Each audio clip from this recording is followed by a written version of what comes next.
Courtney, good morning. How are you? Good morning, guys. How are you doing? We're doing great. We're doing awesome, Courtney. I sat and watched preseason football yesterday with great interest because Ben Johnson's the head coach. Had it been Eberflus, I might have done my nails. But watching the game yesterday, I was obviously impressed with Austin Booker. Hope it translates to the regular season. What was your takeaway from what you saw from the operation of the offense? Because it looked smooth. Yeah, a little slow to start.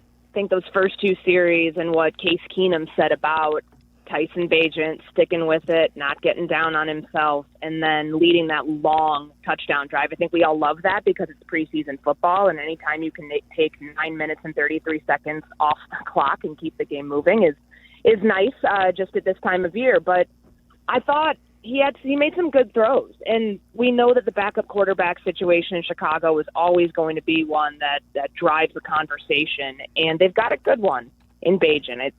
Everything we've heard, the effusive praise from the head coach about Bagent being, a leader, a gamer, all the adjectives you can throw out for a young quarterback who can operate this offense, I think, speaks volumes to what we saw out there, which was some efficiency, not a lot of pre-snap stuff, which, is a nice change of pace considering some of the pre-snap errors that had been happening up until this point.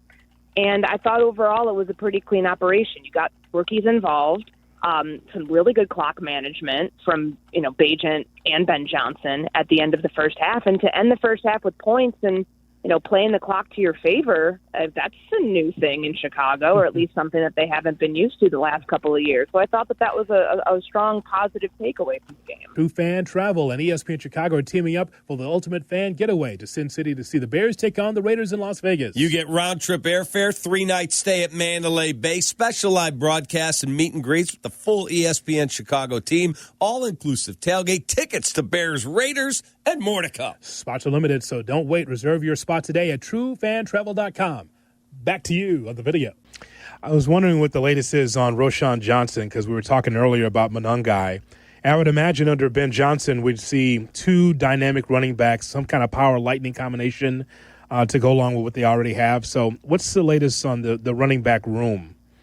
Yeah, so I think with Roschon Johnson's injury, this will be an interesting week for Kyle Monangai. I mean, he averaged 5 yards a carry yesterday, and everything that the quarterbacks talked about was how not just like powering through contact and how physical of a runner is. We knew all that, but like falling forward, it matters. I know it sounds like a simple thing, but he's executing his job at a pretty high level.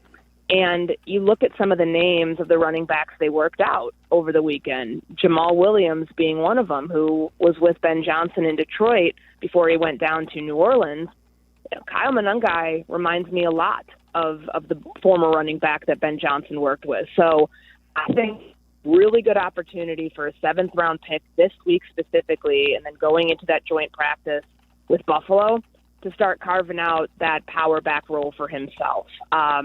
Especially if, we don't know how long Johnson's going to be out. It's interesting because he talked the other day, which they usually won't have an injured player talk, and then he's missed the last couple of days after that really physical practice on Tuesday. So it's coming together in that running back room. And for a 7th-round pick to make as nice of a splash as he did yesterday, and it was just a splash. It was limited action. He and Luther Bird in the third got 25 snaps each. And I know that Ben Johnson said about the young playmakers, like he still doesn't trust them fully yet. And I don't think that's a knock on them by any means, but it's just, it's motivation. And it's like simply the fact is this is a complicated offense. Like you've got to earn that trust in more than just one joint practice, one preseason game.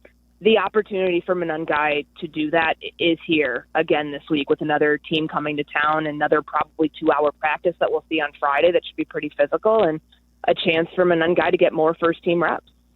In terms of watching the kicker, Cairo Santos, sail one through by 8 yards from 57, what is going on there? How did he do that? I mean, there's no conditions yesterday. It was hot and there was no wind.